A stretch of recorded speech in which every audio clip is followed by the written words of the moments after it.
Ok, très bien, donc nous voici arrivés au Perron Murger, une des pierres de légende autour de la Roche-en-Brénil. Et voilà, j'étais venu parce que aux alentours il fait beau, mais malheureusement ici, on a une jolie brume. Voilà, donc voici la pierre. Et donc on va reprendre des capsules, ça fait un bail qu'on n'en a pas fait. Et on attaque tout de suite, voilà. Alors reprenons le coefficient directeur.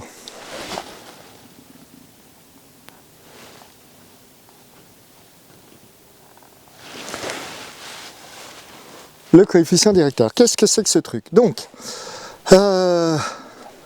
alors quand on écrit soit sous forme de fonction, donc AX, soit sous forme d'équation Y égale AX, notre coefficient directeur c'est ça. Alors, grande question, pourquoi ça s'appelle un coef? Eh bien, tout simplement parce qu'un coefficient c'est une constante, donc on est d'accord que A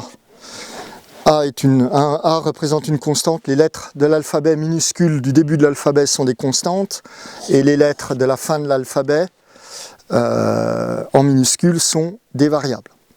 Ok, des variables ou des inconnus, suivant qu'on est dans une fonction ou une équation.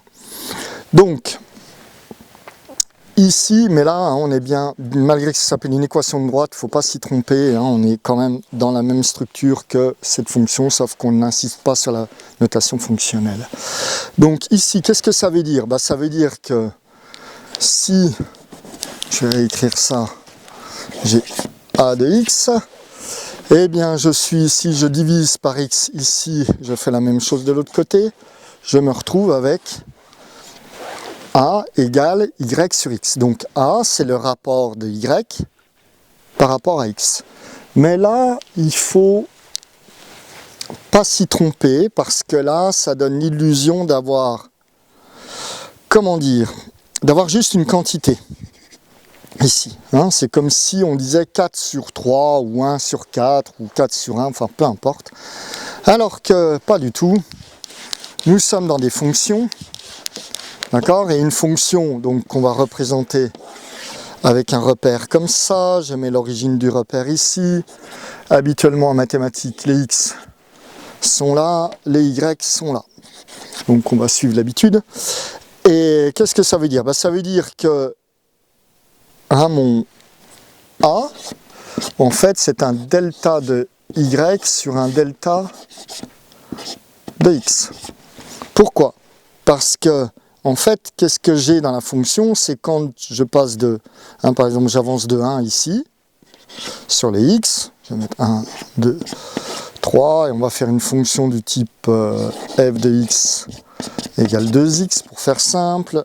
On fait un repère orthonormé à la louche, donc ici, d'accord, et là, 4 ici. Et donc, qu'est-ce que je vois? Je trace une superbe droite, et donc ici, 2, 4, 6, ok. Ici, qu'est-ce que je dis? Je dis que quand, je ne suis pas tout à fait au bon endroit, mais c'est pas grave, quand je monte de 1, quand j'avance de 1 sur les... Donc quand j'ai un delta x qui est égal à 1, je fais 1 moins point de départ moins point d'arrivée, et bien mon x, lui, il arrive à 2 et il est parti de 0. Donc ça me fait 2 sur 1. C'est ça que représente ce truc-là. Le piège ici, c'est comme on est dans une équation, comme on est dans une fonction linéaire, elle passe par 0, donc notre point de départ est le point habituel de notre numération qui est le point 0. Donc c'est comme si ça disparaissait, ça revient exactement au même que si j'avais fait 2 sur 1 ou 4 sur 2, mais en fait ça fait moins 0, moins 0. Il faut bien avoir en tête que ce qu'on a là, c'est un delta. Et donc là, bien comprendre ce premier point, c'est qu'est-ce qu'on est en train de faire par rapport à ce qu'on disait tout à l'heure au sujet du rapport. On dit on ne peut comparer que des choses comparables. hein, que des choses qui sont identiques. Je ne peux pas comparer un tracteur avec quoi? Avec, j'allais faire de la politique. Non, allez, je passe. On ne peut pas comparer un tracteur et une chauve-souris.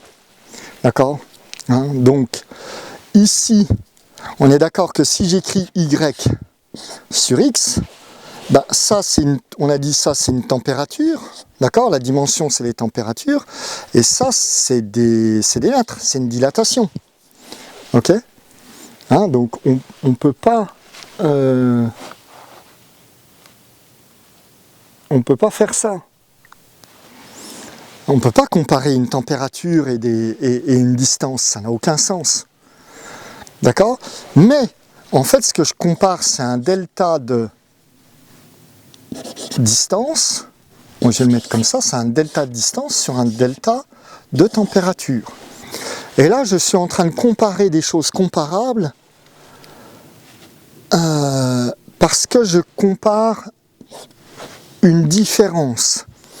Et attention, c'est sûr qu'en maths, on peut écrire tout ce qu'on veut, on est dans du, comment on va dire, dans du symbolique, mais dans la vraie vie, hein, dans la vie du physicien, du biologiste, de la tienne, tu ne peux comparer des choses, tu ne peux faire ça que si c'est une fonction, c'est-à-dire que si on a un f de θ qui est égal à blabla de θ.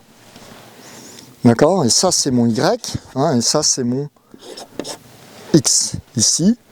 D'ailleurs, on a une égalité, hein, et on a bien, si on regarde bien l'égalité, et ben ça, c'est égal à ça. Donc, Y est égal à Y. Hein, il n'y a pas de souci, on est bon. Hein, une température, une dilatation, enfin, des mètres sont égales à des mètres. Autrement, c'est la galère. Ok, pour avoir un bon exemple de ça, juste pour illustrer, qui peut être pas mal, hein, eh bien, c'est la vitesse. Qu'est-ce que c'est qu'une vitesse? Ben, c'est un delta de distance sur un delta de temps. D'accord? C'est une différence, c'est combien de mètres, hein? Je parcours par exemple 4 mètres en 1 seconde. Donc je vais avoir une vitesse de 4 mètres par seconde. Ok, hein? Donc ça, c'est ce qu'on est en train... Mais quand on écrit ça, hein, on ne peut pas comparer des mètres avec des secondes. Ça, c'est un delta et ça, c'est un delta. Hein, je suis passé de 0 à 4 mètres. Hein, ça veut dire quoi? Ça veut dire que si je prends mon point de départ, 0 ici, eh ben, je suis passé de 0 à 4 mètres en 0 moins... Enfin, il faut que je fasse dans l'autre sens pour que ça soit... Mais bon, ça ne va rien changer, c'est point d'arrivée, mon point de départ. Hein. Moins 0 et moins 0. D'accord? Donc ça, c'est ce qu'est mon coef directeur. D'accord? Le coefficient directeur, c'est ça.